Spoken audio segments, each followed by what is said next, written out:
In this video, I explore the theory of Albert Bandura's social learning theory of human development. Who is Albert Banduras? Albert Bandura is a renowned Canadian-American psychologist best known for his groundbreaking work on social learning, later renamed social cognitive theory. He is considered one of the most influential psychologists of the 20th century. Si Albert Bandura his work has a profound impact on psychology, not on psychology but education and psychotherapy, shaping how we understand human behavior, learning on motivation. These are the key accomplishments and contributions of Albert Banduras. Number one is ang Bobo-Doll experiment. This famous experiment demonstrated the power of observational learning where children imitated aggressive behaviors they witness in adults. Ang kaning Bobo-Doll experiment ni Albert Banduras is mauni siya ang experiment nga iyang gihimo nga ga-demonstrate kung unsa ka importante ang observational learning, kung paano ang children nga bali magsuon-suon baya sa behavior kung unsa yang na obserbaran sa uban nga ang kani nga experience nga na witness ni Albert sa mga adults. Next contribution ni Albert Banduras is ang social learning theory. This theory revolutionized the understanding of learning, emphasizing the role of social interaction, observation, and modeling in shaping behavior. Ang kanina pod nga theory ni Albert Banduras, ang social learning theory, mauni siya ga-emphasize diri kung unsa ka importante ang social interaction sa usa ka individuals, not social interaction but kung importante po kuno ang pag-observe sa uban nga behaviors o modeling para ma-shape ang atong behaviors. Next contribution ni Albert Banduras is ang self-efficacy theory.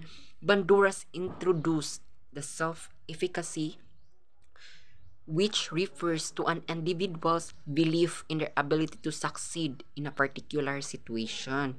Ang kanina pod ang self-efficacy mauni siya ga-refer ni siya kung paano ang individuals belief kung paano nila i-handle ang usa ka situation. Next contribution ni Albert Banduras is ang reciprocal determinism. This concept highlight the dynamic interplay between individuals' behavior, personal factors, example, their beliefs, or attitudes, and environmental factors. Ang kanina pong reciprocal determinism, mauni siya ang dynamic, bali ang ga-interplay between sa mga individuals' behavior nato, ang atong personal factor, for example, ang atong belief o attitude, og mga environmental factors nga naga-affect sa atong behaviors. These are the context and inspiration of Albert Banduras. Banduras' work emerged in the 1960s, a time where behaviorism dominated psychology. He challenged the strict focus on direct reinforcement and punishment, arguing that learning could occur through observation and social interaction. This shift was influenced by his early research on aggression, where he noticed children learning aggressive behaviors by observing others.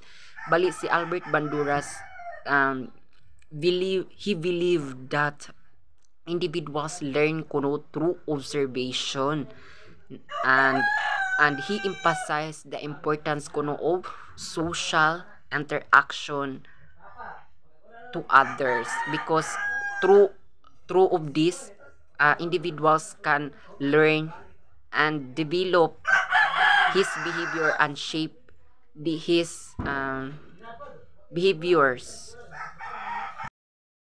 In simple terms, social learning theory suggests that individuals learn by observing others, imitating their behaviors, and experiencing the consequences of those actions. In simple terms, ang kanidi ang social learning theory diri ga suggest kung paano ang individuals maka-learn through observing the behaviors of others. Paano sila mag-observe sa mga behaviors sa uban. Dayon pag once kay ma-observe nila kuan nila bali ma-adapt to nila ang behaviors na ilang na-observe, ma-imitate nila, and then once ma-imitate nila, ma-experiencing na to nila kung unsa ang mga consequences ato nga mga behaviors nga na ilang na-observe sa uban. Why is it important in understanding human development? This theory is vital for understanding human development because it acknowledges the impact of social interaction and cultural influences on our learning and behavior. It helps us understand how individuals develop skills, values, belief, and social norms. Nganong importante magidi ay ang pag-understand sa human development kay tungod maka-helps ni nato pag-understand kung paano ma-develop ang atong skills, not only the skills but atong values, belief o atong social norms. Ga-emphasize diri ang ga-importance sa social interaction sa uban kay through of this makakuanta ma-develop ang atong behaviors. These are the core concept of social learning theory of Albert Bandura's. Number 1 is ang observational learning. Individuals learn by observing the behaviors of others, particularly those they admire or consider the role model. Diri sa observational learning, ga-emphasize diri ang individuals through observing the behaviors of other, especially ang katong gina-admire nila nga mga tawo or gika-consider nila as role model. Ganahan sila nga mo-observe ato sa behaviors sa katong consider nila nga role model or katong gina-admire nila nga mga individuals. Next is ang modeling. Individuals imitate the behaviors they observe either consciously or unconsciously. Diri na pud sa modeling, ang individuals diri ga-imitate na or balik ginagaya-gaya nila to nila ang behaviors nga ilang na-observe sa uban bisan either consciously or unconsciously. Next is the vicarious reinforcement. Individuals are more likely to repeat behaviors that they see being rewarded or reinforcement.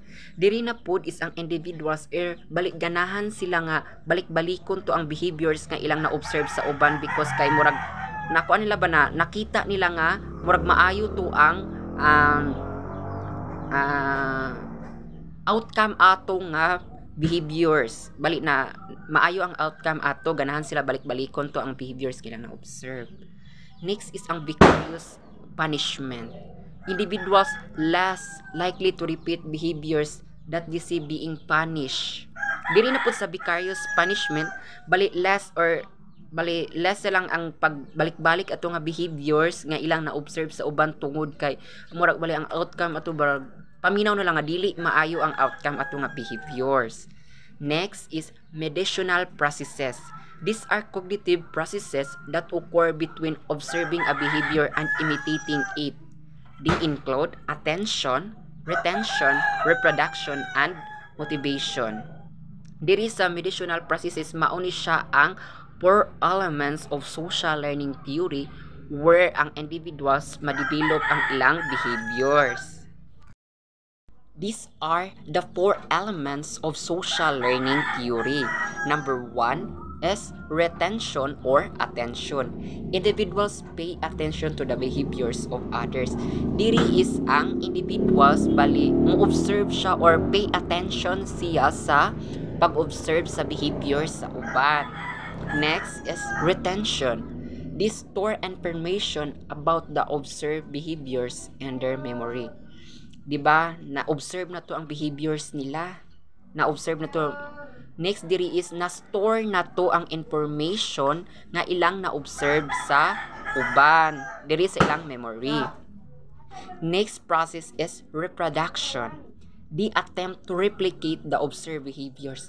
Diba, na-store naman to ang behaviors nila silang memory, bali ila na tong i-adapt ug ila lang ipakita or i-reproduce na to nila nga behaviors, bali ipakita na to nila ang kato ilang na observe or kato ilang na store silang memory.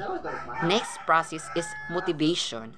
They are motivated to perform behaviors based on their perceived consequences, either rewards or consequences. Na pakita na to nila, ma-motivate to sa ato pag-performs ato nga mga behavior tungod kay bisag either rewards to or mga consequences ato nga outcomes ilang behaviors.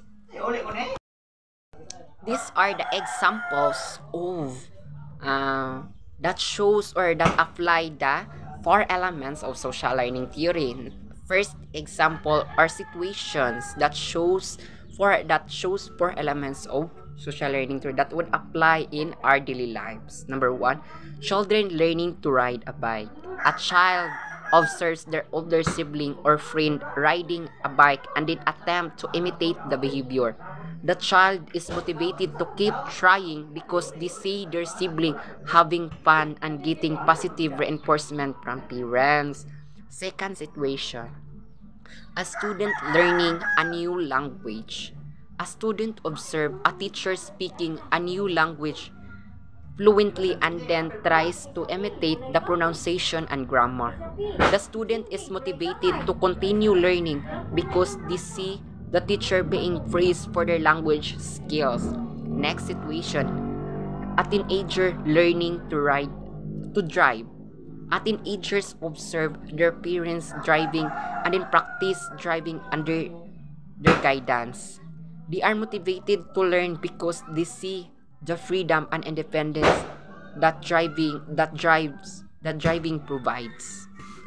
Social learning theory helps teachers understand why students behave in certain ways. It highlights the importance of role models, peer influence, and impact on classroom environment on learning. These are the classroom applications of social learning theory. Number 1 is modeling. Teachers can model desired behaviors such as active listening, problem solving, and respectful communication. Second, peer tutoring.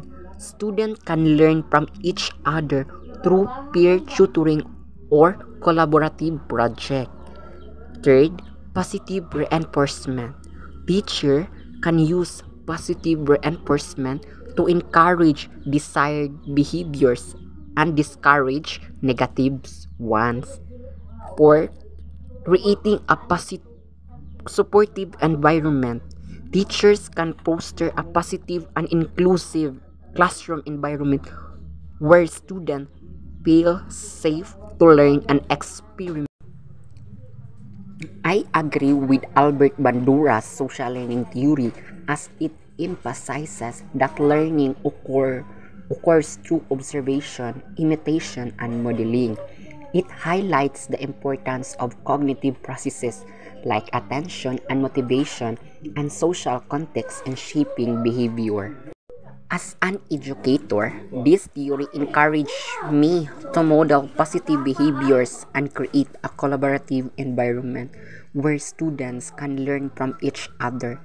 It also emphasizes the role of motivation and self-regulation, which would guide me to support students in taking ownership of their learning.